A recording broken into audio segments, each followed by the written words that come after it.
Il y a 10 ans, le 24 août 2012, la France apprenait la mort de Jean-Luc Delarue, grande personnalité de la télévision qui avait succombé à plusieurs cancers simultanés mais surtout à de lourdes addictions qu'il avait combattues toute sa vie.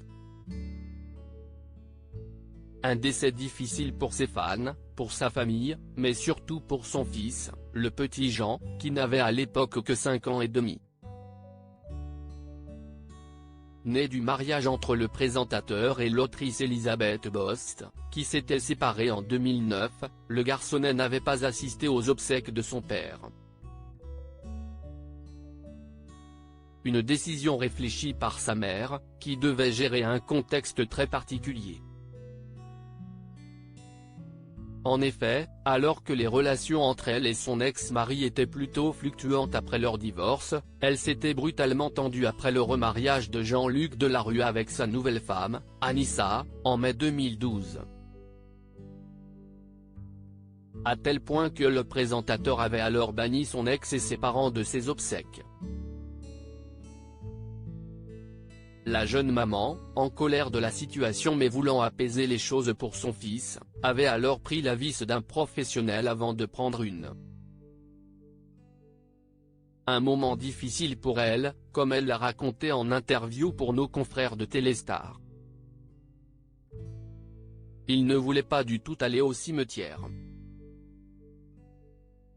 J'ai demandé conseil à une pédopsychiatre qui m'a dit, il faut arrêter avec l'injonction du cimetière. Si l'enfant n'a pas envie, il ne faut pas le forcer. Il faut simplement qu'il sache qu'il peut s'y rendre s'il le souhaite. Si vous saviez les questions qui m'ont traversé la tête.